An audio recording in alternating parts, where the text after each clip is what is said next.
Hello friends, ఎండు ద్రాక్షను పాలలో నానబెట్టి తింటే అద్భుతమైన ఫలితాలు వస్తాయి. మీకు తెలుసా?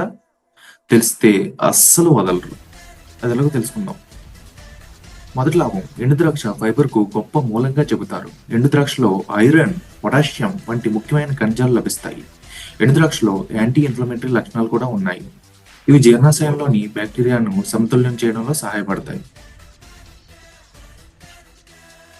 పాలలో నానబెట్టిన ఎండు ద్రాక్ష తినడం వల్ల శరీరానికి కావలసిన ఎక్కువ శక్తి లభిస్తుంది. ఎండు ద్రాక్షను పాలలో నానబెట్టి తినడం వల్ల శరీరంలో క్యాన్సర్ కణాలు పూర్తిగా నశిస్తాయి.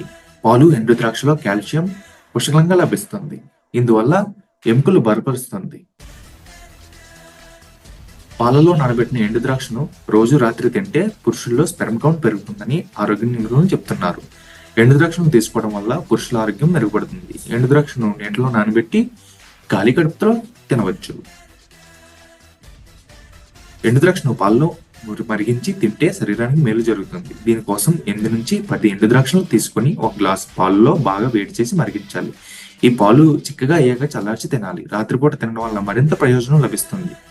అందరికీ నిద్రపోయే ముందు తింటే మరీ మంచిది, ఎందుకంటే పాల వల్ల నిద్ర బాపడుతుంది. పాలలో నానబెట్టిన ఎండు ద్రాక్ష తినడం వల్ల జీర్ణం ఆరోగ్యంగా ఉంటుంది. జీర్ణక్రియ కూడా పెరుగుతుంది. ఇది బరువు తగ్గడంలో సహాయపడుతుంది. రక్తహీనత ఉన్నవారు పాలలో నానబెట్టిన ఎండు ద్రాక్షను తినాలి. ఇలా ఎండు ద్రాక్షను పాలలో నానబెట్టి తినడం వల్ల ప్రయోజనాలు చాలా రెట్లు పెరుగుతాయి. హిమోగ్లోబిన్ పెరగడంలో శరీరంలోని బలహీనత తొలగిపోతుంది.